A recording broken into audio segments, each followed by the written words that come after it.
Welcome to The Explainer. Today, we're going to break down something that's absolutely critical for every single contractor out there, the license bond.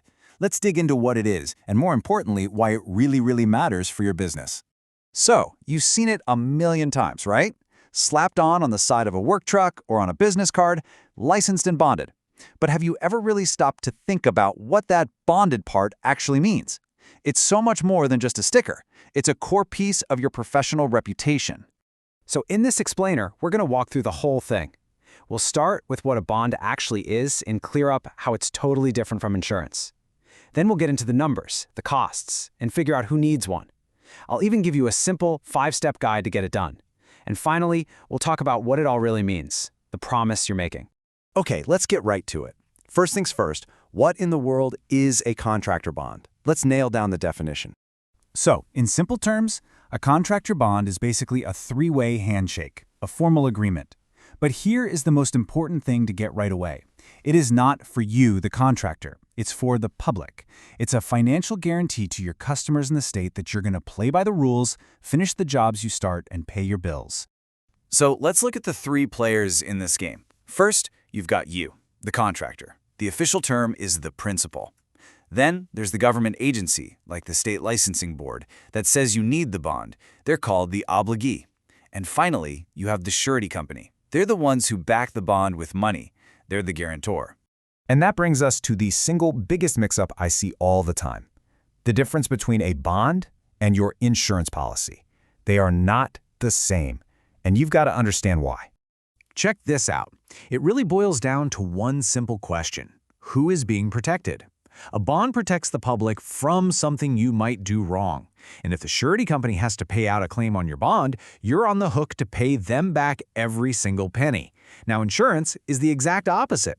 It protects you and your business. If there's a claim, the insurance company pays. That right there is the whole ballgame. And here's the kicker, right? This is not an either-or thing. You can't just pick one.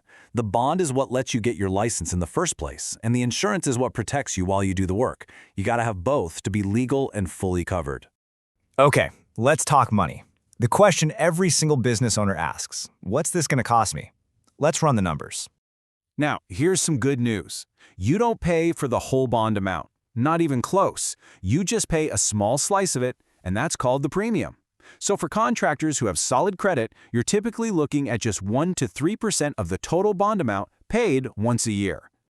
As you can probably guess, your credit score is by far the biggest thing that decides your premium. I mean, look at a pretty standard $25,000 bond. If you've got great credit, you might pay as little as $250 a year. But if you have some credit challenges, well, that premium could be 10 times higher. And that probably brings up a pretty big worry for a lot of people, especially if you're just starting out or maybe you've hit a rough patch financially. Is bad credit a total deal breaker? No way. You can absolutely get bonded, even with less than perfect credit. For most of these standard bond amounts, anything under $25,000, you can often get approved instantly online. And sometimes there's no credit check at all. There are special programs out there specifically designed to help every contractor get the bond they need to work. Okay, so we know what it is and what it costs, but who exactly has to jump through these hoops? Is this a rule everywhere or just in certain places? Yeah, this isn't some niche, obscure rule. It's the law of the land in the vast majority of the country. We're talking 36 states that require you to have a contractor license bond just to get or renew your license. So chances are, if you're a contractor, you need one. But here's where it gets interesting.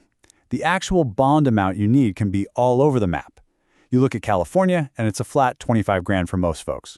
But then you jump over to Nevada or Arizona, and the amount changes based on what kind of work you do and how big your projects are. It could be as low as $1,000 or as high as $500,000. All right, we've covered the what, the why, and the who, so let's get down to the how. Here's a super simple 5-step roadmap to get yourself licensed and bonded the right way. You know, the process really isn't that bad if you do it in order. First, you just need to figure out exactly what your state and city require. Then, knock out any classes or exams you need to. Step 3, you actually buy the bond, which, like we said, you can usually do online in minutes. Then, you bundle that bond up with your license application and send it in. And the very last step is to get your business insurance squared away. Follow that order, and you'll be golden. Okay, let's wrap this up by taking a step back. Because having a bond, it's about so much more than just satisfying some legal rule. When it comes right down to it, a bond is more than just a document. It's a public statement. It's your handshake with the community. You're telling every potential customer and the state itself, I'm a professional, I'm accountable, and I stand behind my work.